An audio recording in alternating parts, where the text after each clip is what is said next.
I'm back for more do's and don'ts. I could not do a live last night. I was like spent, exhausted. I wake up at 3 on Monday and Tuesday usually to go into work early, and then I had that lovely family homework. Okay, family homework is a bunch of crap. That's parent homework. That's not family homework. That's mom homework. So I was exhausted last night. There was no way I was getting on here to show you the do's and don'ts of brows like I had said the night before. So tonight's the night. I'm going to show you the do's and don'ts of brows. I think brows are really, they are going to make or break your look.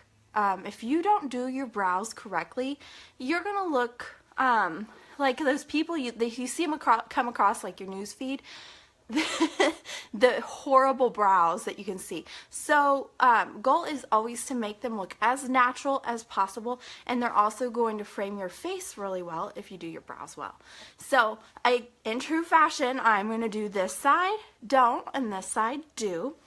Disclaimer, Harper really is into the whole makeup thing since I've started presenting unique, and she got into my brow pencil and used it all the other day. So I have another one that I need to order, and then I will be able to use that. But I'm just going to use, this is a Maybelline Define a Brow pencil. It's not as soft as the unique pencil. And on this side, I am going to use I'm actually going to use a unique brown eyeliner. It's really, really soft. And then I'm also going to talk about brow gel. Brow gel. So if you're someone like me that already has a pretty good base for their brows, a brow gel is something that I would highly recommend. It's really easy, really quick to do. It looks like mascara. It comes on a little wand. You brush it on your brows, combs them out, gives you some color. It also fills in those areas a little bit, and it sets your brows. So that's what I recommend for somebody that already has a good base. Somebody who has maybe tweezed their eyebrows a lot or waxed them a lot and or has just thinning eyebrows, I recommend using a pencil to help fill that in. Now, a pencil can be scary if you don't do it right, and so that's why I'm doing the do's and don'ts of brows.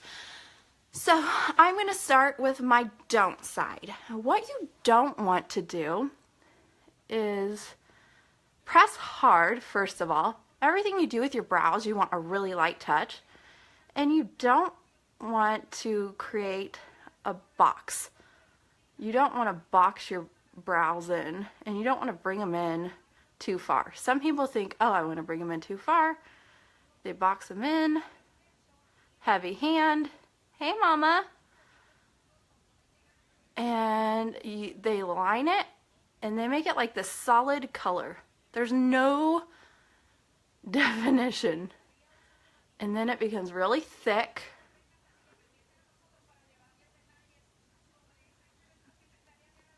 And they take it out a little bit, because ideally you want, oh my.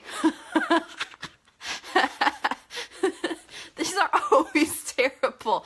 Ideally, you want your brows, if you hold the pencil up at the inner of your eye, you don't want to see this all the way in here. See all that? That doesn't want to be there. And then you want to take an angle at the corner of your eye, and that again is too far out, and that's where your brows stop. If you want to arch, they go slightly above your pupil. So this is a mistake I see a lot. People make their eyebrows really boxy. They're trying to define them. That is so ugly to me. If that's what you like, again, if it makes you feel good about yourself, that's what I want you to do. But on me, I don't feel comfortable with this. I think this is horrendous on my face. I would not recommend doing your brows like that. What I do recommend, if you do take a pencil, really light strokes. You really want to have a light hand with this. You can always go back in and add more.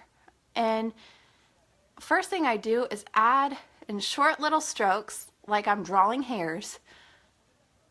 I start drawing right here.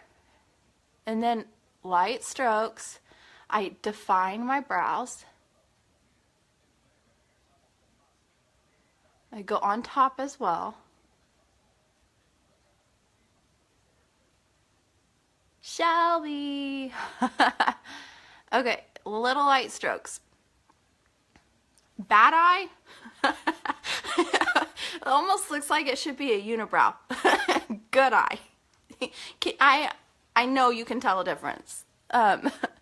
So little strokes to fill in those areas. I have noticed, by no means am I old, but as I'm getting older, I've noticed my brows are thinning a little bit, so I have to go back in and define them. I can't use the brow gel like I used to.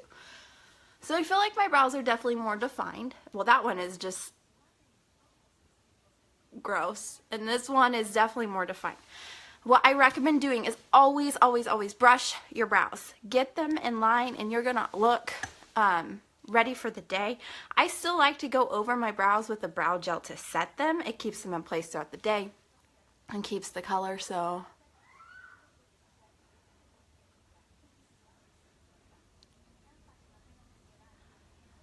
You just kind of fill it in there.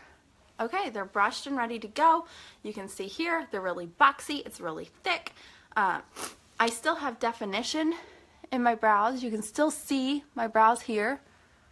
Here you can, but it's, again, it's a hot mess. I sure hope this washes off. Otherwise, Karen might get her wish from my other video asking me to come to work with my don't face on. So, let me know if there's something that you really want to learn more do's and don'ts about. I'm kind of running out of ideas of do's and don'ts, so let me know. I'm going to go wash this off. I hope you guys have a great night. Bye.